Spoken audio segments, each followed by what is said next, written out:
levántame eso. ¡Ja! Oye, José Miguel, hace 16 años que estoy en La Habana. Y ahora soy la primera, imagínate tú. Oye, mi hermano, yo en los 90 me colé. Ya estoy colado. Alexander Abreu. Buenas, mi hermano.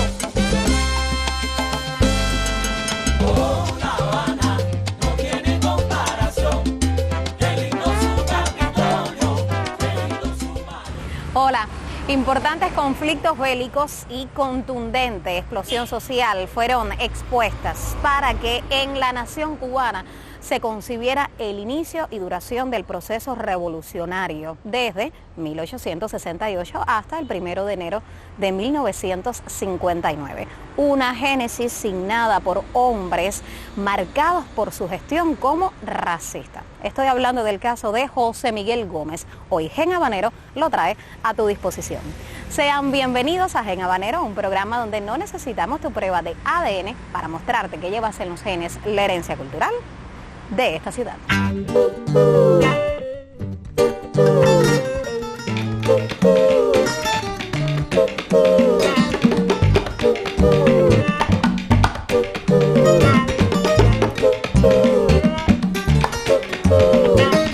Se rompió el tambor en una tarde de domingo en la esquina habanera.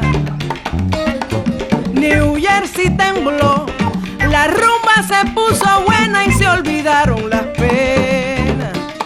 Primero fue la Guerra de los 10 años, una contienda que arrancó con el grito de Yara durante la noche del 9 al 10 de octubre, recordemos, en la finca La de Majagua, situada en Manzanillo y cuyo propietario fue Carlos Manuel de Céspedes. Una guerra insurrecta contra las fuerzas coloniales españolas.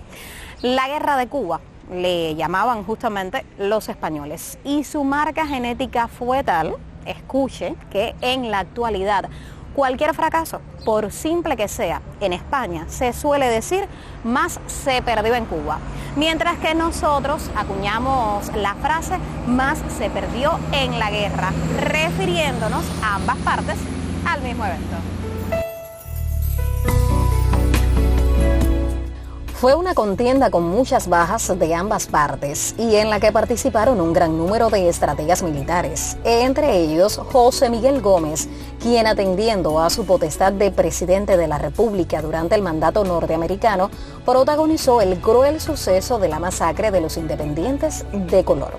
Pero vayamos por partes. Continuamos con este repaso por la historia de Cuba. En el año 1878, finalizada la acción bélica con el Pacto del Zanjón, muchos cubanos, sensibilizados con la pérdida y el deseo de vencer, iniciaron otro proceso al que se le conoció, por supuesto, usted lo recordará, con el nombre de Guerra Chiquita, con solo un año de duración. La Guerra Chiquita se desarrolló entre 1879 y 1880, pero hay que decirlo, no hubo muchos combates y esos pocos que se efectuaron terminaron con reveses para los cubanos. A pesar de la disposición de los mambises, existía escasez de balas y el ejército español entrenado era muy superior. La fatiga, también el desánimo de muchos combatientes tras la Gran Guerra redujo sustancialmente en número a los hombres que estaban dispuestos a embarcarse en una nueva lucha cuando solo habían transcurrido pocos meses después del Pacto del Zanjón. Un tiempo en que el ejército español, aún sin desmovilizarse, disponía de todos los recursos necesarios para aplastar el nuevo empeño.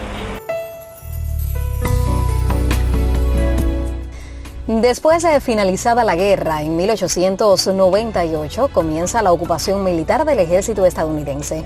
Más adelante, convertido por ascenso y participación en un estratega militar, José Miguel Gómez formó parte de la Asamblea Constituyente que redactó la primera Constitución de la República Cubana.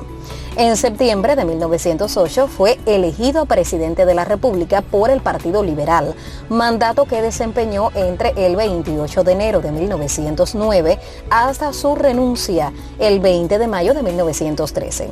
Cerca de 4 años duró su mandato hasta que renunció, tiempo en que lo notable se relaciona mucho más con la crueldad que con las buenas acciones.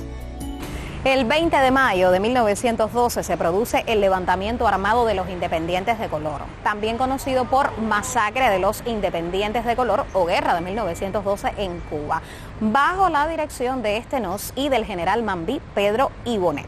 Mire, los negros se alzaron principalmente en las villas y en la totalidad de la provincia de Oriente, con algunos sucesos también en Matanzas y aquí en La Habana. Los alzamientos de Alto Songo y La Maya fueron los mayores. Durante la toma de La Maya se produjo un incendio que arrasó con gran cantidad de viviendas, incluyendo la estación de trenes y la casa de correos. Esa represión terminó en un baño de sangre que pasó a la historia con el nombre de Masacre de los Independientes de Color, en la cual fueron asesinados, escuche esto, más de 3.000 negros y mestizos, mientras que las fuerzas represivas solo tuvieron 12 bajas.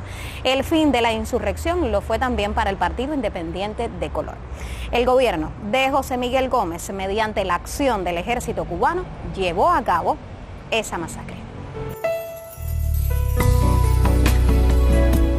El Ejército Nacional de Cuba creaba sus bases en 1901 y su primer paso fue la formación de la Guardia Rural, muy parecida a la Guardia Civil Española, con el objetivo de tener un cuerpo represivo encargado de mantener el orden, en algunos lugares de interés para el territorio cubano.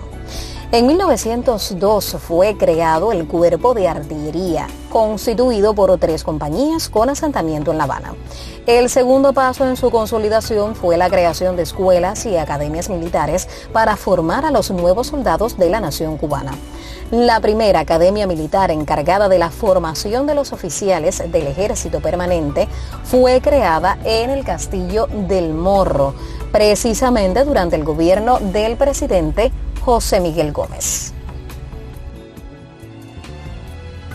El gobierno de José Miguel Gómez fue muy criticado por algunas concesiones de servicios públicos y de leyes muy discutidas en la época, como por ejemplo la autorización de las peleas de gallos y la Lotería Nacional, así como por escándalos de corrupción.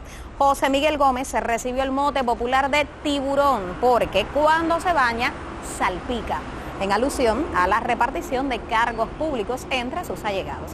Mire, su mandato generó cierta inestabilidad en el quehacer político de la República. Durante su presidencia se produjo la segunda invasión a la isla por parte de Estados Unidos y aunque consiguió el retiro de las tropas, no logró retirar la base de Guantánamo.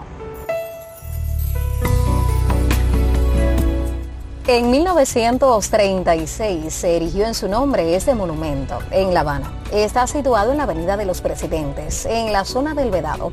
Constituye uno de los monumentos más fastuosos de La Habana. Es una obra firmada por el arquitecto italiano Giovanni Nicolini y está dedicado al que fuera uno de los primeros presidentes de Cuba, José Miguel Gómez, quien fue además uno de los principales líderes de la Guerra del 95. El costo total de su realización fue sufragado por el pueblo de la ciudad, pudiendo contribuir con hasta 20 centavos personalmente. Fue inaugurado en acto solemne el 18 de mayo de 1936. Al centro del monumento se encuentra en bronce la estatua del general, de una altura de 3,50 metros.